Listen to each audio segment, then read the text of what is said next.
C the fastest way is the slow way. अगर आप सोच रहे हो कि फास्टेस्ट वे मतलब sir previous class was not taken by Neelam ma'am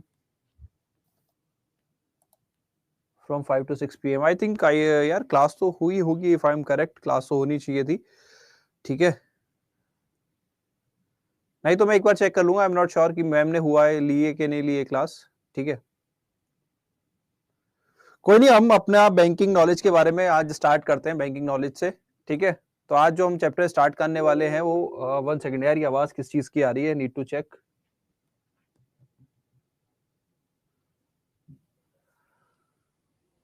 ठीक है, अब नहीं आएगी सर, नहीं हुई क्लास। ठीक है, तो I will check with the team क्या इशू आया है and I will get back to you. Okay,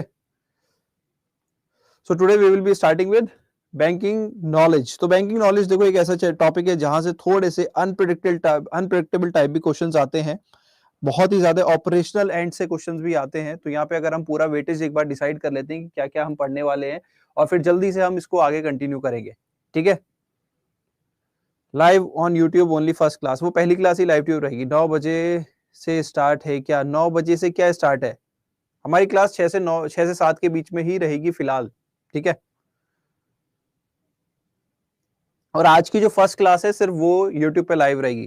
तो हमारे जो यूट्यूब पे जो बच्चे हमारे नए हैं या हमसे जुड़ना चाहते हैं तो जल्दी से चैनल को सब्सक्राइब कर लीजिए, वीडियो को लाइक कर दीजिए। ठीक है, ये भी लेट हो रही है। क्या लेट हो रही है शिवम, क्या डाउट आ रहा है दोस्त?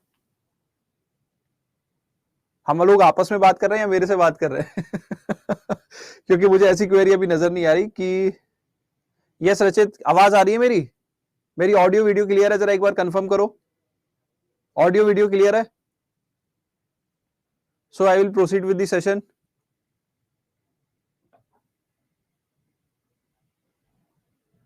If I'm audible and visible to you guys, please do confirm so that I can proceed with the session. Everything is fine. Okay. So let's start with the index. What we're going to study in the banking knowledge. So I will repeat it in a very short time frame. हम क्या क्या पढ़ने वाले हैं बहुत कम समय में मैं आपको बता दूंगा।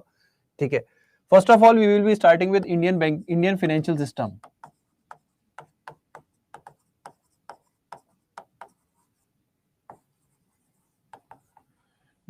We will be discussing about the pillars, and when we will break down the pillars, we will automatically start with the RBI and its functions.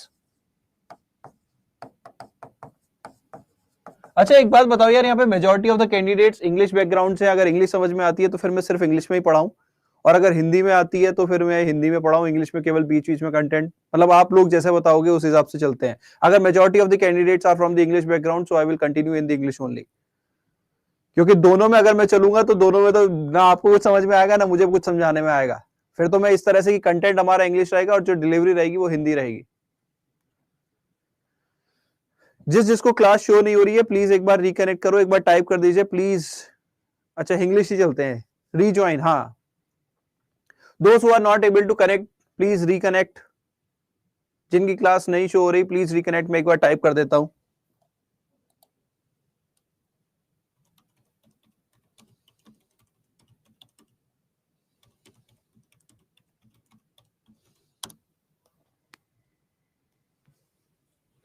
Yes, today is the first class. Okay, so we will be starting with RBI and its function, then we'll be moving towards banking structure.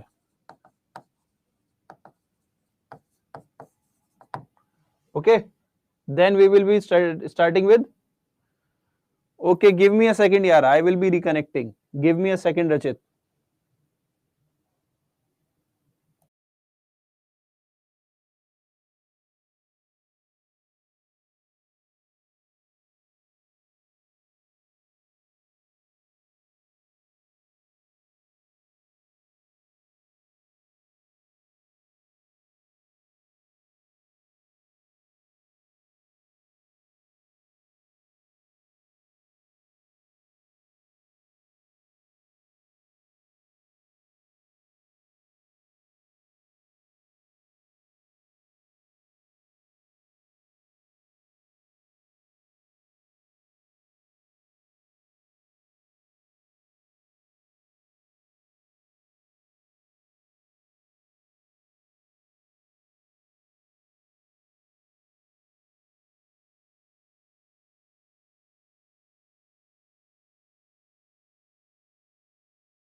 And if you face any issue you can always reach out to me. आपको कोई भी point CBDC कोई भी point कभी भी कोई भी clear नहीं है तो you can always reach out to me. Okay, so after banking structure I will be moving towards NPA, risk management, loan recovery mechanism,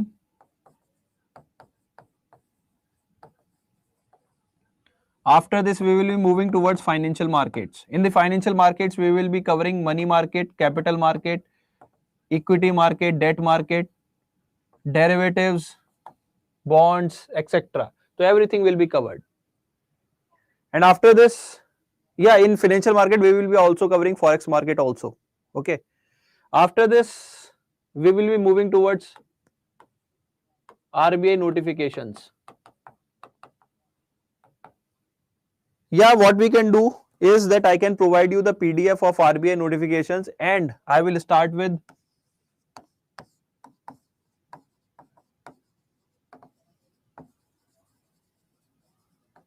banking operations. Banking operation से हम स्टार्ट कर सकते हैं, तो पहले बैंकिंग ऑपरेशंस के साथ स्टार्ट करेंगे, आरबीआई नोटिफिकेशंस लास्ट में देखते हैं, ठीक है। But in the mean time मैं आपको पीडीएफ पूरी प्रोवाइड कर दूंगा फ्रॉम अगस्त 2022 से लेके दिसंबर तक की।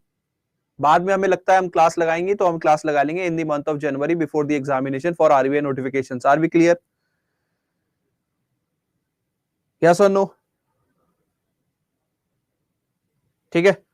So today we will be starting with first topic which is known as Indian financial system। यहां से आज हम शुरुआत करते हैं। I am assuming कि आपको बहुत बेसिक, मतलब एक होता है ना कि मैं आपको ये नहीं कहता कि आपको कंप्लीट आइडिया होगा, बट एक बहुत ही बेसिक लेवल का आइडिया होगा, तो मैं ये एज्यूम कर सकता हूं बिकॉज यू आर ऑलरेडी, आपका 2 साल का एक्सपीरियंस है बैंक का, तो मैं बस छोटा सा एजम्पशन रहेगा। आपको कहीं भी ये नहीं लगेगा कि मेरा एजम्पशन आपको कंटेंट के बीच में आ रहा है कि सर यार ये चीज क्या पढ़ा रहे हो हमें।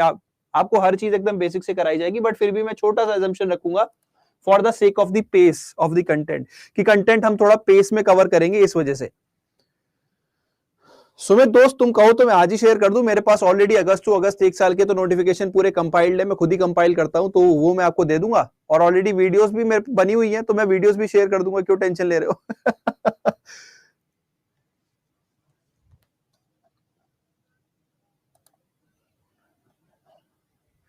Anil, whatever the content we will taught in the class, the PDF that I will provide you in the group, ठीक है, the PDF I will provide in the group, all that will be more than enough to crack the examination. Okay, I will tell you about the group in the next class because today the class will be going live over YouTube also, so I will be telling you about the group tomorrow. कल हम group के बारे में बात करेंगे। कल आज जो है हमारी क्लास जो है वो YouTube लाइव भी जा रही है, तो उस पर हम बात नहीं करेंगे, आप सीधे कंटेंट पे आते हैं। यस शेख सज्जन, आपका डाउट, आपका पॉइंट मैंने पहले ही नोट किया, आपके लिए ग्रुप बना दिया गया है, और do not worry. Okay, so let's start with Indian financial system.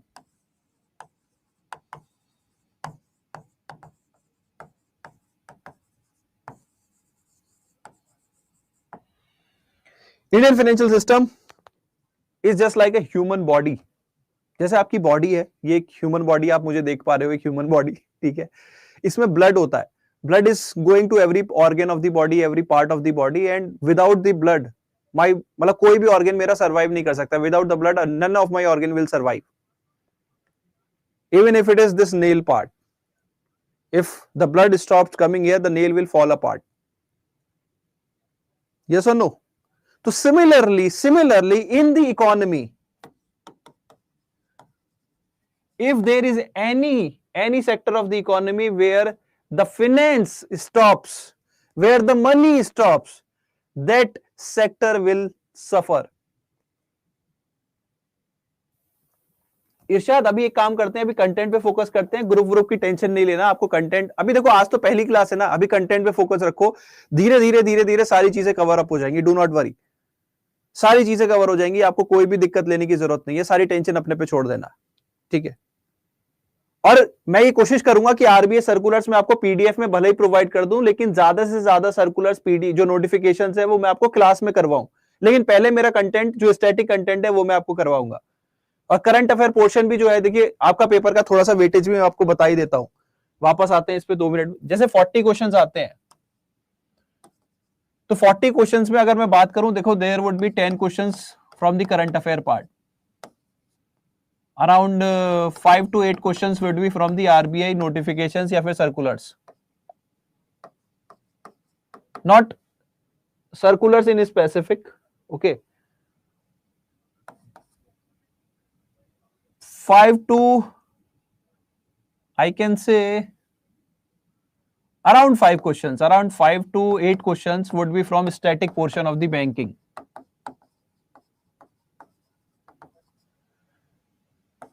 and the remaining questions would be from RBI circulars. So not circulars in particular, if you say these were basically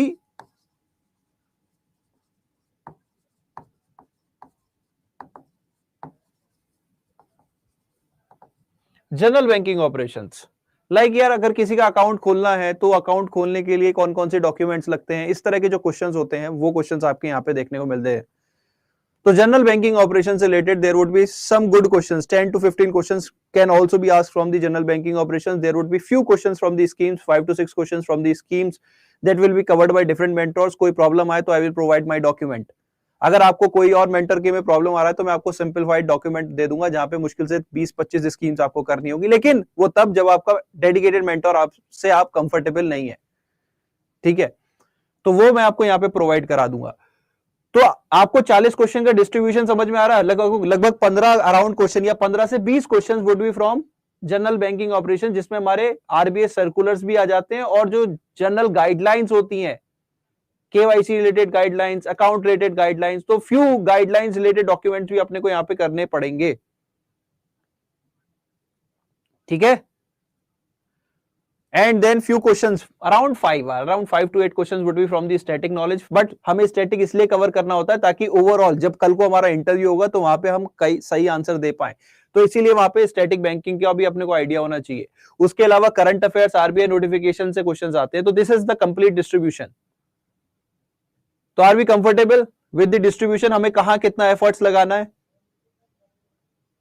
इसीलिए मैं जो content static portion है इसको fast forward manner में जल्दी से जल्दी खत्म करने की कोशिश करूंगा, because this would be much more beneficial for the interview stage rather than for the our written stage. और हम ज्यादातर बच्चे कहीं ना कहीं हम इंटरव्यू में पहुंच ही जाएंगे, तो तब पढ़ो अब पढ़ो एक ही बात है, ठीक है। चलिए वापस आते हैं अपने कंटेंट पे। तो I was telling about the Indian financial system. तो हमारा जो इकोनॉमी है वो अपने आप में एक पूरा इंडियन फाइनेंशियल सिस्टम है, और जो फाइनेंस है विच इज पैसा, मनी, अगर इकोनॉमी के किसी भी पार्ट में, जैसे बॉडी के किसी भी पार्ट में ब्लड नहीं पहुंचता तो बॉडी का ऑर्गन डेड हो जाता है, डैमेज हो जाता है, उसी तरह इकोनॉमी के किसी भी सेक्टर में इफ फाइनेंस नहीं पहुंचता तो वो सेक्टर, वो पर्टिकुलर इकोनॉमी का पार्ट डैमेज हो जाता है, ठीक है। So finance is the blood line, या फिर ब्लड भी बोल सकते हो, blood line of the entity known as economy. और ये जो हमारा इंडियन फाइनेंशियल सिस्टम है ये पैसे को चैनलाइज, जैसे जो आपका ब्लड सर्कुलेशन होता है ना, उस सर्कुलेशन में आपका हार्ट भी एंड ऑल, तो उस पैसे को चैनलाइज करने का जो पूरा सिस्टम है, उस पूरे सिस्टम में जैसे इकोनॉमी क्या हो गई, इकोनॉमी आपकी ह्यूमन बॉडी हो गई, पैसा क्या हो गया, ब्लड हो गया, और इस पैसे को चैनलाइज करने का जो हमारा ब्लड सर्कुलेशन सर्कुलेटरी सिस्टम है वो पूरे का पूरा हमारा इंडियन फाइनेंशियल सिस्टम हो गया। Are we clear with this?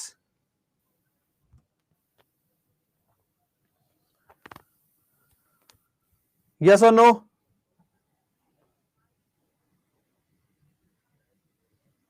सो जो इंडियन फाइनेंशियल सिस्टम है इसके 4 कंपोनेंट्स या 4 मेजर पिलर्स होते हैं, 4 major pillars are there. Number 1 financial institutions, इसके नोट्स नहीं बनाने, कोई नोट्स नहीं बनाएगा, सारे नोट्स मिलेंगे, सिर्फ कंटेंट पे ध्यान देना है, पढ़ने पे ध्यान देना है, कोई नोट्स नहीं बनाने, सारी पीडीएफ के फॉर्म में कंटेंट मिलेगा, मैं बता भी दूंगा, दिखा भी दूंगा, ठीक है, कोई नोट्स नहीं बनाने, कभी कोई नोट्स बना रहा हो सिर्फ कंटेंट पे ध्यान दो। Financial institutions, financial markets, financial instruments, financial services. तो सबसे पहला पार्ट जो है हाँ बिल्कुल, कोई नोट्स नहीं बनाने आपको, सब कुछ कंपाइल्ड फॉर्म में, मेरे सब्जेक्ट में सब कुछ कंपाइल्ड फॉर्म में मिलेगा, A to Z। कहोगे तो पहले दिन में दे दूंगा, लेकिन पहले दिन में इसलिए नहीं दे सकता क्योंकि अभी मैंने आपको ग्रुप में ऐड नहीं किया। तो ग्रुप में ऐड करने के बाद तुरंत ही सारे नोट्स डाल दूंगा। तो किसी को क्लास से पढ़ना है क्लास से पढ़ो, खुद से पढ़ना है खुद से पढ़ो, जैसे आपको अच्छा लगेगा वैसे पढ़ो। I am always there for you guys.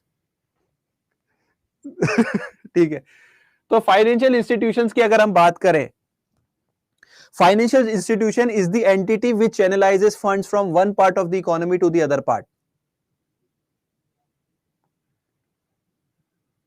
from one part of the economy to the other part. Okay, financial institution is the entity that channelizes funds from the one part of the economy to the other part, जिसमें majorly हमारे दो तरह के institutions आ जाते हैं, banking and non banking.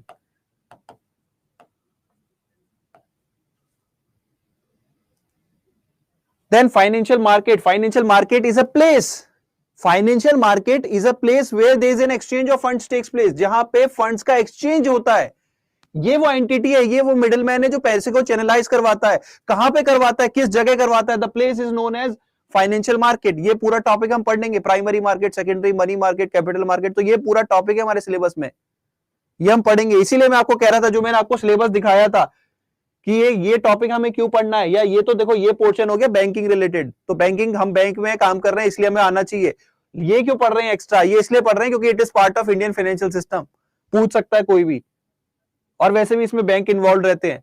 ठीक है, तो financial market is a place where there is an exchange of funds takes place. Then third is financial instruments. तो जो फंड्स एक्सचेंज होता है वो कैसे होता है? उसमें जो इंस्ट्रूमेंट्स यूज होते हैं, bonds, shares, equities, those are the instruments through which funds are being channelized.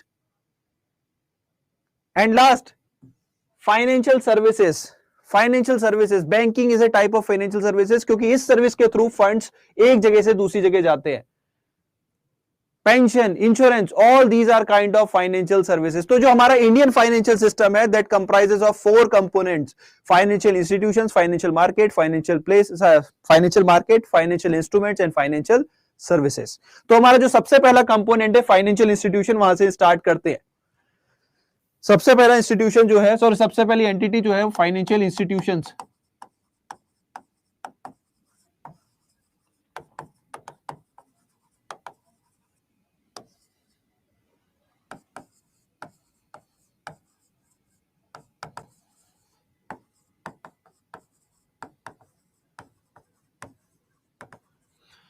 अच्छा, वैसे आप लोग सभी बैंकर हैं तो आप लोगों से पूछ लेते हैं, what is a bank? What is a bank?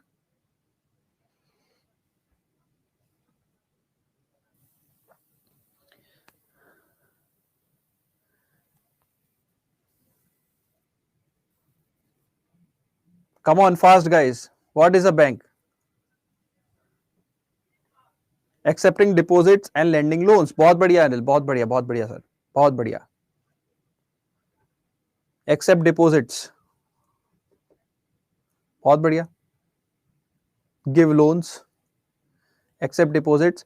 तो बैंक की जो आप डेफिनेशन बता रहे हो, कहीं ना कहीं वैसे अगर आप इंटरव्यू में बोलोगे तो आप इस तरह से बोलोगे कि bank is a regulated entity, bank is a regulated entity that performs the function of deposit and lending, that performs the function of deposit and lending.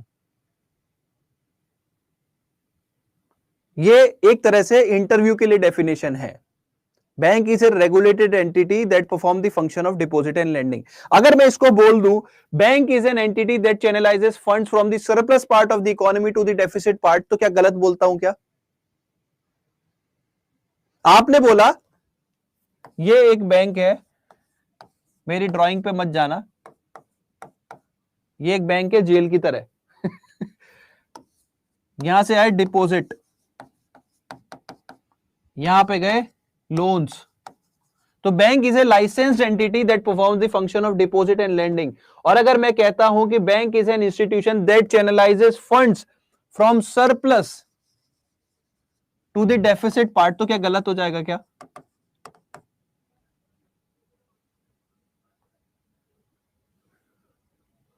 Definition नहीं पूछते, पर यार बाई चांस कोई कुछ भी पूछ सकता है। मैं अगर इंटरव्यू लेता हूं तो मैं सबसे पहले यही पूछता हूं, व्हाट इज अ बैंक? अगर कोई बैंकिंग का इंस्टीट्यूट है तो मैं सबसे पहले यही डेफिनेशन बोलता हूं। तो पूछने वाले के ऊपर तो कुछ भी पूछ ले, मैं जस्ट एक बता रहा था क्योंकि मुझे ये ऑब्जेक्टिव समझ। देखिए डिपॉजिट कौन रखेगा? डिपॉजिट्स वो रखते हैं जिनके पास सरप्लस इनकम होती है। Without a surplus income bank में कोई पैसा क्यों जमा करेगा? कोई जमा ही नहीं करेगा। एंड व्हेन बैंक के लिए जो डिपॉजिट हुआ ये क्या हुआ? ये बैंक के लिए लायबिलिटी होती है क्योंकि कल को ये डिपॉजिट चुकाना पड़ेगा। और लोन कौन लेता है? लोन लेता है जिसके पास पैसे की कमी होती है, तो डेफिसिट पार्ट। तो bank is an entity that channelizes funds from the surplus to the deficit part by performing the function of deposit and lending. और लेंडिंग क्या होता है? ये असेट होता है बैंक के लिए क्योंकि यहां पे वो इंटरेस्ट अर्न करता है। अच्छा, यहां पे जब किसी ने बैंक को लोन दिया तो ये रिलेशन किसकी होगी? इस रिलेशन में क्रेडिटर कौन है और डेटर कौन है? इस रिलेशन में डिपॉजिट्स में क्रेडिटर कौन है और डेटर कौन है?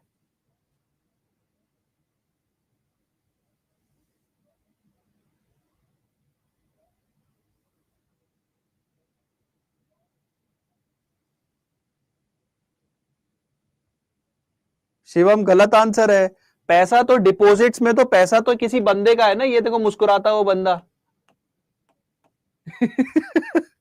तो ये है यहां पे क्रेडिटर। और यहां पे बैंक क्या है? बैंक यहां पे डेटर है। लोन के केस में क्या है? लोन के केस में बैंक एक क्रेडिटर है और यहां जो बंदा जिसने लोन लिया, जिसका मुंह लटका हुआ है, जिसके पास पैसा नहीं था, ये डेटर है।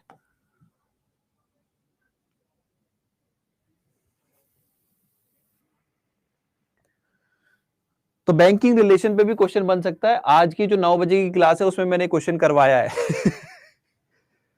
ठीक है। तो अपने को बैंकिंग या bank as a major institution समझ में आया।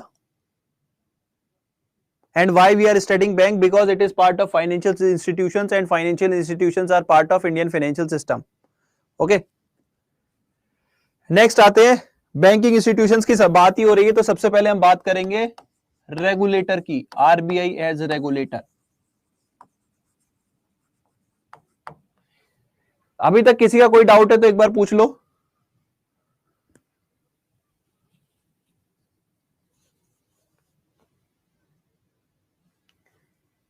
तो बैंकिंग स्ट्रक्चर जो है, अगर मैं बैंकिंग स्ट्रक्चर आपको समझाऊं तो उसमें सबसे ऊपर होता है आरबीआई।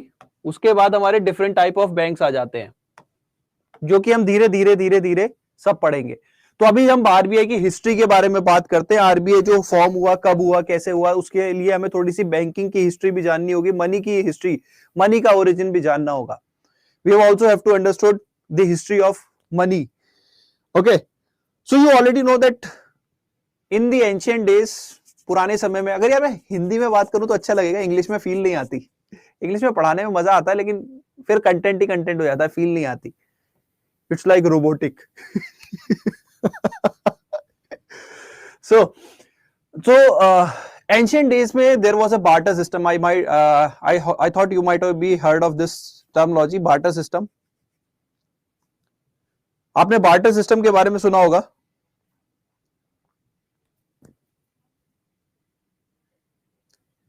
जैसे अभी हमारा क्या चल रहा है? अभी हमारा बार्टर सिस्टम चल रहा है। देखो आप लोगों ने क्या किया, आप लोगों ने मेरा कोड नहीं लगाया। यस, ये मजाक भी होते रहना चाहिए, ठीक है। तो आप लोगों ने जैसे अपना कोड नहीं लगाया, बट फिर भी अपन आपको, आपने क्या किया, आपने जैसे कंपनी में किसी का भी कोड लगाया, ठीक है, तो आपने कोर्स में एनरोल किया, उस कोर्स के बदले आपको एक दूसरी सर्विस मिल रही है, कोर्स कवरेज। तो यहां पे पैसे के बदले आपको एक सर्विस मिल रही है। इसी तरह बार्टर सिस्टम में क्या होता था, एक गुड्स के बदले दूसरे गुड्स, एक सर्विस के बदले दूसरी सर्विस मिलती थी। आपको गेहूं चाहिए, आप दूसरे के पास चावल है, चलो एक्सचेंज कर लेते हैं। तो this is known as barter system. लेकिन इससे क्या होता था, एक्सचेंज में प्रॉब्लम आती थी कि वैल्यू कितनी रखेंगे। तो उसके बदले फिर करेंसी इंट्रोड्यूस की गई, क्वाइंस आपने सुने होंगे, गोल्ड क्वाइंस इंट्रोड्यूस किए, सिल्वर क्वाइंस इंट्रोड्यूस किए गए। बट उससे क्या होता था, देयर वाज अ प्रॉब्लम। ग्रीष्म लॉ एक आता है कि good money drive out bad money, कि लोग क्या करते थे, उस कॉइन को होल्ड करने लगे, होल्डिंग करने लगे कि यार गोल्ड इतनी अच्छी चीज है, चलो इसको अपने पास ही रख लेते, सर्कुलेशन में ले जाके क्या करेंगे। तो जो अच्छा मनी जो सर्कुलेशन में आ रहा था वो भी इकोनॉमी से बाहर होने लगा। ठीक है, सो धीरे धीरे फिर देखा गया, प्रॉमिसरी नोट्स इंट्रोड्यूस हुए कि यार हमें एक प्रॉपर करेंसी चाहिए। तो सेम वर्ल्ड ओवर भी चला, सेम इंडिया में भी चला। इंडिया में करेंसी की डिमांड उठने लगी। तो पहली जो करेंसी की डिमांड जो मीटअप हुई थी वो हुई थी 1806 में। मैं हिस्ट्री आपको थोड़ा सा फ्लो में बताऊंगा ताकि आपको याद रहे। With the establishment of Presidency Bank of Bengal,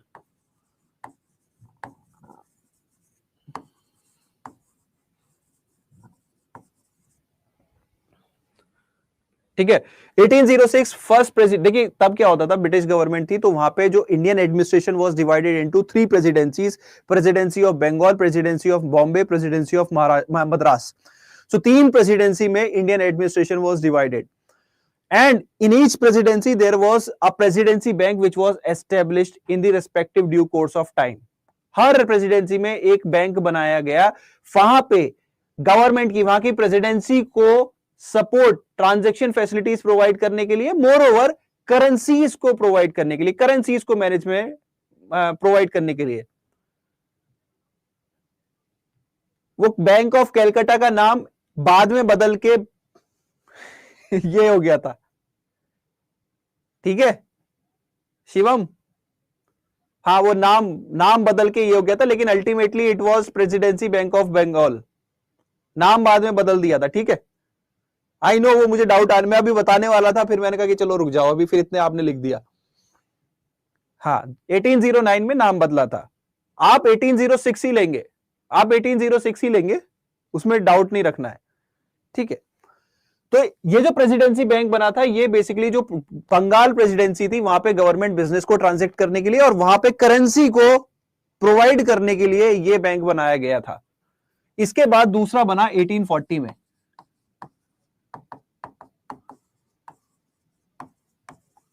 presidency Bank of Bombay, and 1843 में नेक्स्ट बना प्रेसिडेंसी बैंक ऑफ मद्रास।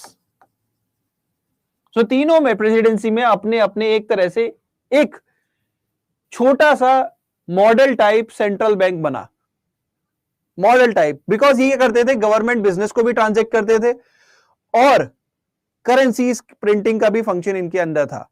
बाद में क्या हुआ, करेंसी का function was taken over by in 1930 by the office of controller.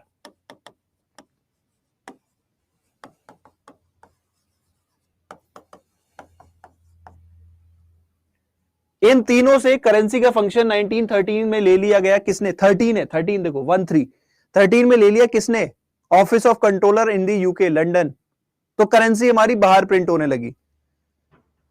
ठीक है, एंड 1921 में तीनों को मर्ज कर दिया और बना दिया इंपीरियल बैंक ऑफ इंडिया। ये आपको हिस्ट्री इसलिए भी जाननी है क्योंकि ये एसबीआई की हिस्ट्री में आपको बता रहा हूं।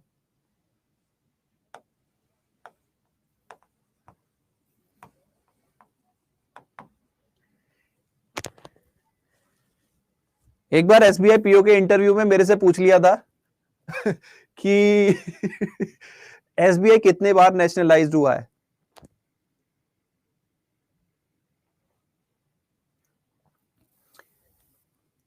इरशाद, लास्ट मतलब एंड ऑफ द क्लास में मैं आपसे एक फीडबैक लूंगा कि आपकी क्लास में अर्ली मॉर्निंग कर सकता हूं तो कितने बजे कर सकता हूं, क्योंकि शाम को यार मेरे एंड पे थोड़ा सा लेट हो जाता है। रसूल, अभी मैं आपको बताऊंगा कितनी बार नेशनलाइज हुआ है, अभी मैं बताऊंगा। तो यहां पे बना आपका 1921 में imperial bank of India, imperial bank of India, which was nationalised in the year of 1956 and renamed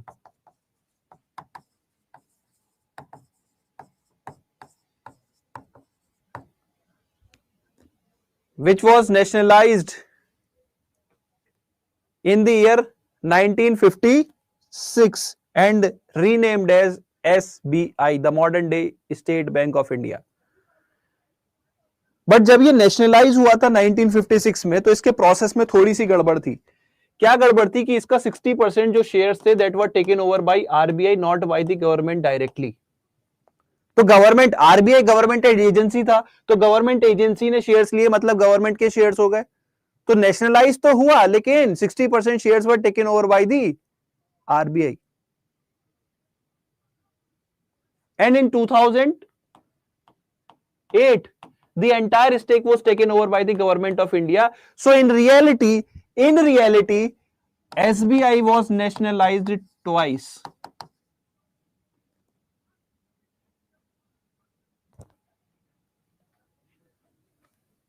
(1956)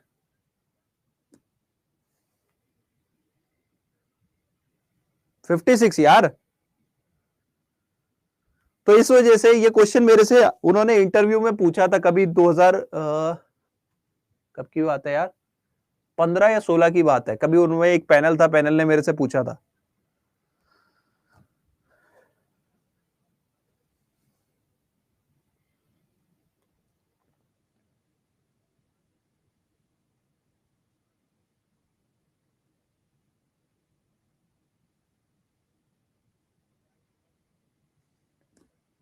अरे एक्ट और ईयर में थोड़ा सा टाइम लग जाता है ना यार, प्रोसेस में, ठीक है। तो आरबीआई, वो बोला आरबीआई कह रहा हूं, तो एसबीआई वाज नेशनलाइज्ड ट्वाइस, ठीक है। Once in the year of 1956 में नेशनलाइज हुआ, ठीक है। और एक्ट तो देखो एक साल, जैसे आरबीआई का भी एक्ट है, तो 1934 है, 35 में ऑपरेशनलाइज हुआ, ओके। तो 1956 में नेशनलाइज हुआ, एक्ट वो 1955, ठीक है। आओ टॉपिक पे आते हैं। तो ये तो थी आपकी हिस्ट्री अबाउट मनी। तो जब हम बात कर रहे थे 1921 तक हमने बात कर ली थी इंपीरियल बैंक ऑफ इंडिया की, ठीक है। उसके बाद एसबीआई की अलग हिस्ट्री हमने जान ली।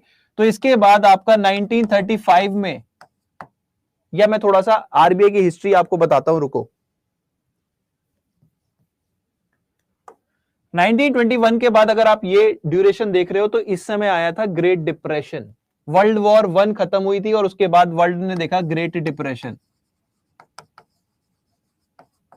The worst economic recession of all time. अगर आप सोचो कि आपका 2008 के क्राइसिस में 1 रुपए का नुकसान हुआ है सपोज, तो ग्रेट डिप्रेशन के टाइम 15 रुपए का नुकसान, ऑलमोस्ट 15 टाइम नुकसान हुआ था। तो इतना डीप था ये रिसेशन, इसलिए इसको ग्रेट डिप्रेशन बोलते हैं। 2008 वाले को ग्रेट रिसेशन बोलते हैं, बट इसको बोलते हैं ग्रेट डिप्रेशन, ठीक है। तो ये ग्रेट डिप्रेशन आया, तो इस समय बहुत सारी नेशनलिस्ट वॉइसेस उठने लगी कि we need a central bank, we need a central bank. तो उसकी रिकमेंडेशन के बेसिस पे 1926 में रॉयल कमीशन बनाया गया, जिसको हम हिल्टन यंग कमीशन भी बोलते हैं।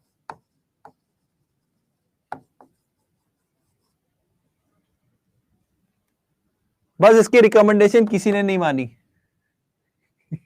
इसकी रिकमेंडेशन किसी ने नहीं मानी, ब्रिटिश पार्लियामेंट ने इसकी रिकमेंडेशन रिजेक्ट कर दी।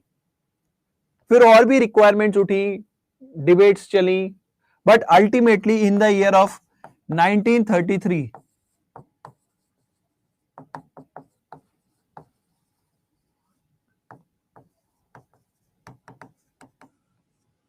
देखो, गवर्नमेंट में एक व्हाइट पेपर का सिग्निफिकेंस बहुत ज्यादा होती है। व्हाइट पेपर का मतलब you are on a work to draft something, you want to come to a solution. तो गवर्नमेंट ने जब यहां पे व्हाइट पेपर इंट्रोड्यूस किया, तो इसका मतलब यह था कि now the intentions are very clear, we want to have a central bank. And 1933 में एक व्हाइट पेपर इंट्रोड्यूस किया, जिसके बेसिस पे बाद में आपका एक्ट ड्राफ्ट हुआ और एक्ट पास हुआ, और 1934 में RBI act was passed.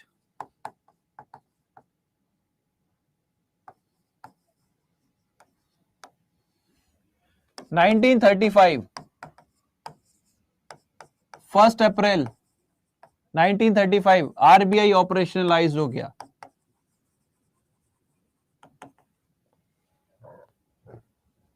And 1938 RBI ने पहला डिनोमिनेशन प्रिंट किया, 5 रुपये नोट।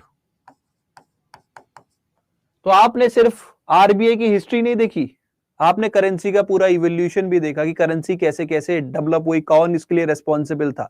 यहां पे हमने बैंक्स की हिस्ट्री तो देखी है, लेकिन आरबीआई के पर्सपेक्टिव से और मनी के इवोल्यूशन के पर्सपेक्टिव से। अभी मैंने आपको सिर्फ बैंकिंग हिस्ट्री नहीं पढ़ाई है, मैंने सिर्फ आपको आरबीआई और मनी के इवोल्यूशन जो हुआ है उसकी हिस्ट्री पढ़ाई है, बैंकिंग हिस्ट्री नहीं पढ़ाई मैंने कि पहला कौन सा बैंक था, पीएनबी कब फॉर्म हुआ। मैंने अभी सिर्फ आपको एसबीआई एंड आरबीआई की हिस्ट्री पढ़ाई और मनी का इवोल्यूशन पढ़ाया। क्लियर?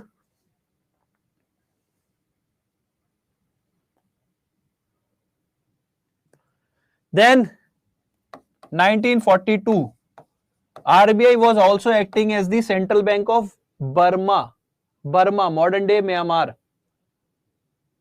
तो यहां पे 1942 में RBI stopped the money printing function for the Burma, money printing stop कर दी फॉर बर्मा।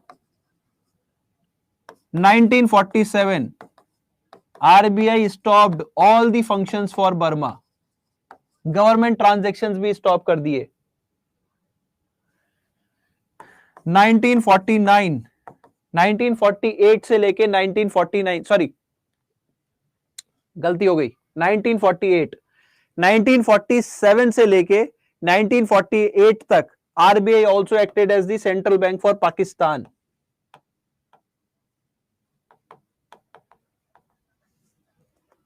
बट यहां पे it was just doing transaction for the government, nothing else, and printing currencies.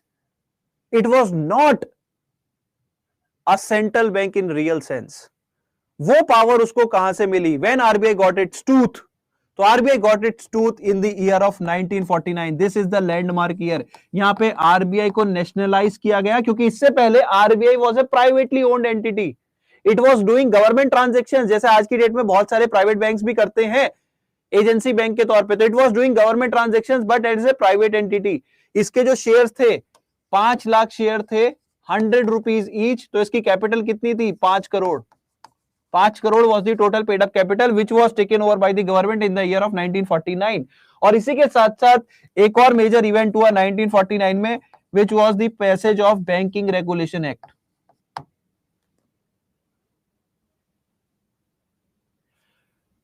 नहीं यूसुफ साहब, printing for Burma, currency printing for Burma, RBI was also printing the currency for Burma 1942 तक। तो RBI की history अपने को समझ में आ गई।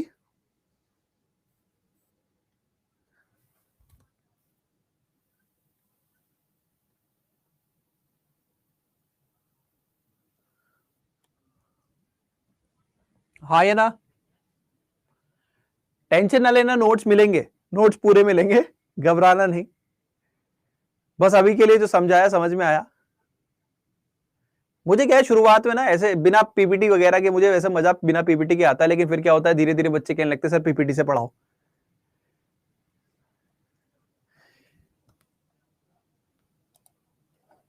It stopped act. देखो 1 साल के लिए उसने सेंट्रल बैंक का काम किया, पाकिस्तान के लिए भी, तो करेंसी भी, प्रिंटिंग, सब कुछ जो भी कर सकता था वो किया 1948 तक।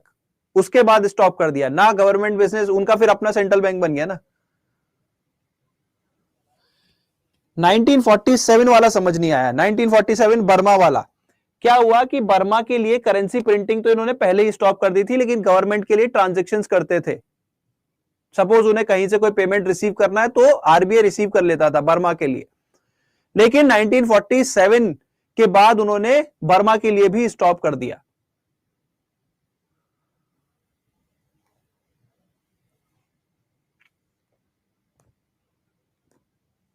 ठीक है, 1948 वो ईयर था जब आरबीआई ने पाकिस्तान के लिए सेंट्रल बैंक के तौर पे काम करना बंद कर दिया, क्योंकि 47 से लेके 48 तक पाकिस्तान फॉर्म हो गया था। तो उस 1 साल के लिए RBI act as central bank. और 1949 आरबीआई नेशनलाइज हुआ, गवर्नमेंट ओन्ड एंटिटी हुआ। ये जो 5 करोड़ शेयर थे, दैट वाज 5 करोड़ कैपिटल था, शेयर नहीं थे, शेयर 5 लाख थे। तो 5 crore capital was taken over by the RBI and banking regulation act was passed. 1942 में आरबीआई ने, सॉरी बर्मा ने, हाँ आरबीआई ने बर्मा के लिए मनी प्रिंटिंग का फंक्शन बंद कर दिया था। All clear Priyanka?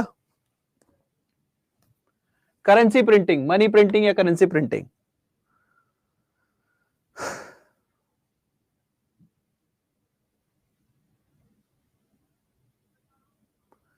Burma is modern day Myanmar. Modern day Myanmar जो आज की म्यांमार कंट्री है, अपना पड़ोसी है यार, नागालैंड से बॉर्डर मिलता है अपना, नागालैंड त्रिपुरा।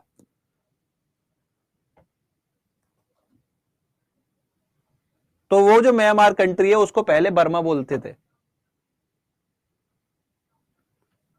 नहीं नहीं, प्रिंटिंग सारी होती थी, लेकिन पहली करेंसी किस डिनोमिनेशन की प्रिंट हुई थी? वो थी 5 रुपए का नोट। करेंसी सारी प्रिंट करने लगा था, लेकिन पहला डिनोमिनेशन जो प्रिंट हुआ था वो था 5 रुपए का नोट।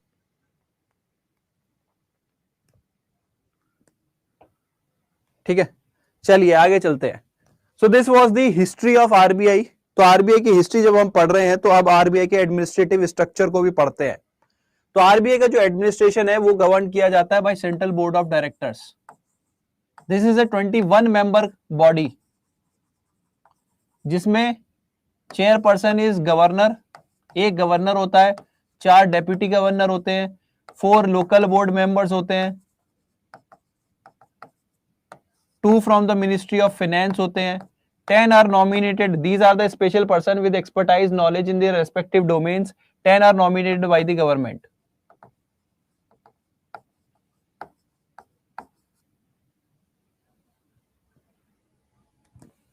रचित धीरे धीरे सब कवर करेंगे, क्वाइंस का भी सब कुछ।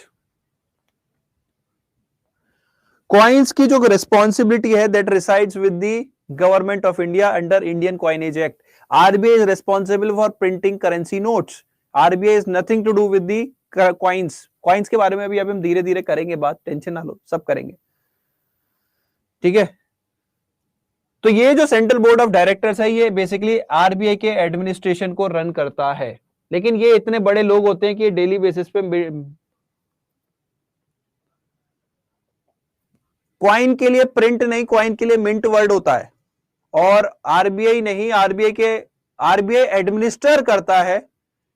ठीक है, coins are minted by SPCIL, SPCIL which is a government owned entity, उसके द्वारा क्वाइंस मिंट होते हैं that work under the administration of RBI. तो क्वाइंस को सर्कुलेशन में लाने की जिम्मेदारी जो होती है वो आरबीआई की होती है। करेंसी की एंटायर जिम्मेदारी आरबीआई की है। आरबीआई नोट प्रिंट कराता है थ्रू बीआर बीएनएमपीएल, अभी मैं आगे पढ़ाने वाला हूं। हाँ, एसपीएमसीआईएल, एसपीएम एम रह गया था मेरा, हाँ एसपीएमसीआईएल। तो रुक जाओ, थोड़ा सा सब्र करो यार, आने दो मुझे टॉपिक पे। तुम लोग आगे चले जाओगे, मैं पीछे रह जाऊंगा, ऐसे थोड़ी ना होता है। अपने को बोर्ड ऑफ डायरेक्टर्स का कंपोजिशन समझ में आया?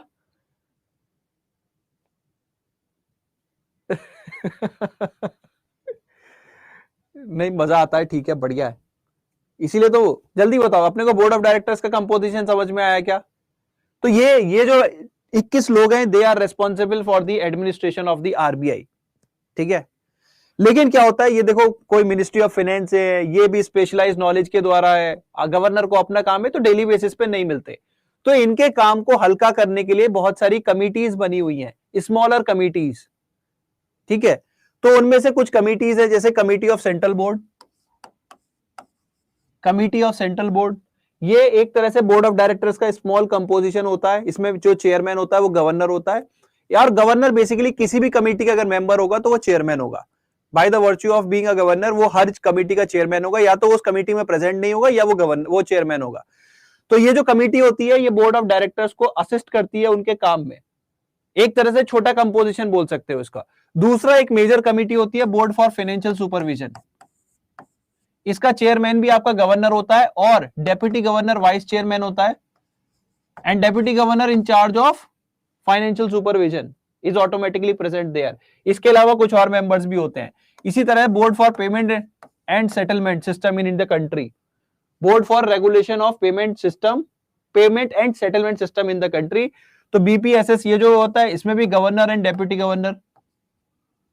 ठीक है, तो ये कुछ इंपॉर्टेंट कमिटीज होती है जिनके बारे में आगे, इसके अलावा ये 3 ही नहीं बहुत सारी कमेटी होती है। Risk management committee, HR related committee, दुनिया भर की कमेटी होती है, आप लोगों ने सुनी होंगी।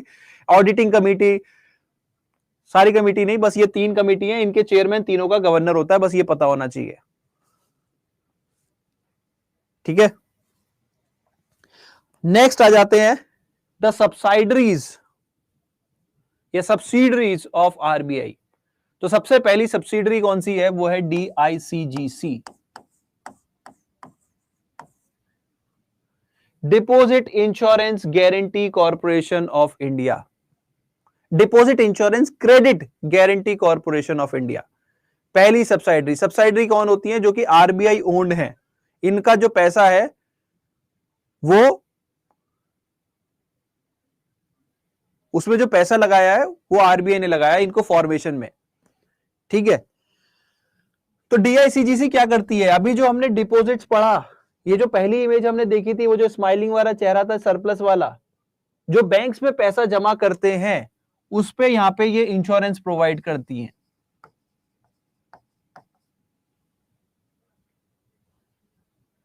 नहीं प्रियंका, देयर आर 5 सब्सिडरीज, अभी एक एक करके सारी बताऊंगा, अभी एक एक करके सामने आएंगी। ऑलमोस्ट टाइम भी हो गया, तो हम शायद डीआईसीजीसी ही कवर कर पाएंगे आज, कोई बात नहीं, बाकी हम कल कवर कर लेंगे, ठीक है। टोटल 5 है। तो ये कितना इंश्योरेंस देती है डिपॉजिट्स पे, 5 लाख पर कस्टमर पर बैंक। अब इसका क्या मतलब है साहब, और देती कब है, अगर कोई भी बैंक इंसॉल्वेंसी में चला जाता है, इंसॉल्वेंसी एंड बैंकरप्सी, जो कि हम आगे पढ़ेंगे लोन रिकवरी में, तो ये इंश्योरेंस कंपनी डीआईसीजीसी वहां पे इंश्योरेंस देती है 5 लाख रुपए का पर कस्टमर पर बैंक। अगर सोचो एक आदमी के 3 अकाउंट हैं, एक सेविंग अकाउंट है, एक करंट अकाउंट है और एक उसने एफडी भी कर रखी है, तो क्या तीनों पे 5 लाख का कवरेज मिलेगा?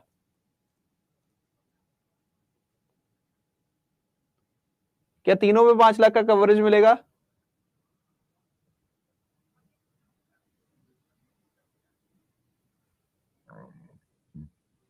नो, तीनों का मिला के, क्योंकि मैंने बोला है 5 लाख पर कस्टमर पर बैंक, टोटल 5 लाख। बहुत बढ़िया, बहुत बढ़िया, क्योंकि बच्चे कई बार इसी चीज में कंफ्यूज हो जाते हैं। खैर आप लोग तो बैंकर हैं, आप लोगों को तो कंफ्यूजन का चांस ही नहीं बनता इस चीज में। अभी जो इंश्योरेंस कंपनी है वो प्रीमियम तो लेती होगी, तो कोई मेरे को बता सकता है कि वो कितना प्रीमियम है, कितना प्रीमियम है?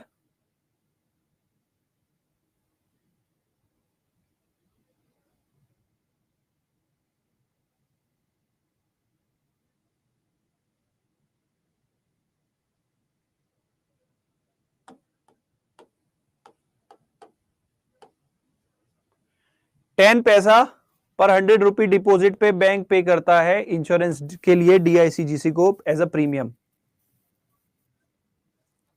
Yes, yes, yes Chaudhary. ठीक है।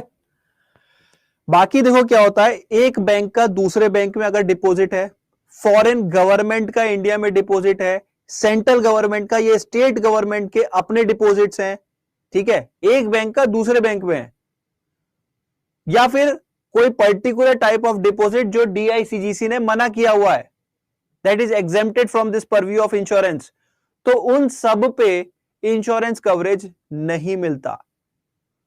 एसबीआई का दूसरे, सपोज एक बैंक का दूसरे बैंक में, वो ऑल इंडिया फाइनेंशियल इंस्टीट्यूशंस भी हो सकते हैं, ठीक है।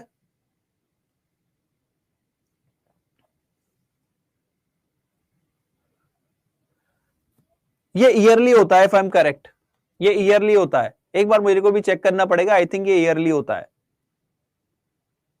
यस, हाँ ईयरली होता है ये।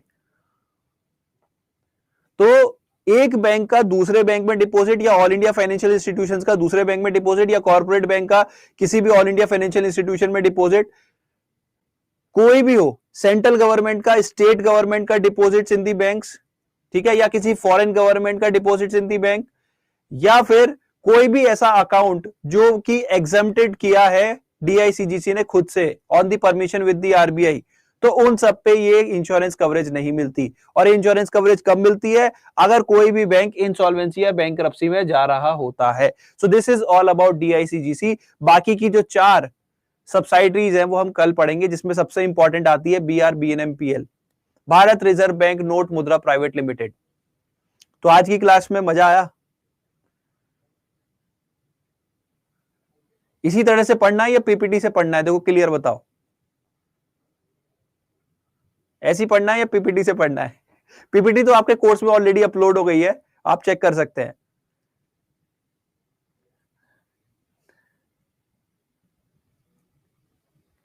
Anil, see, if you are having a saving account which is having a deposit of 5 lakh, if you are having a current account with a deposit of 5 lakh, if you are having a deposit of FD 5 lakh, then in totality you might have a deposit of 15 lakh, but the coverage would be of only 5 lakh.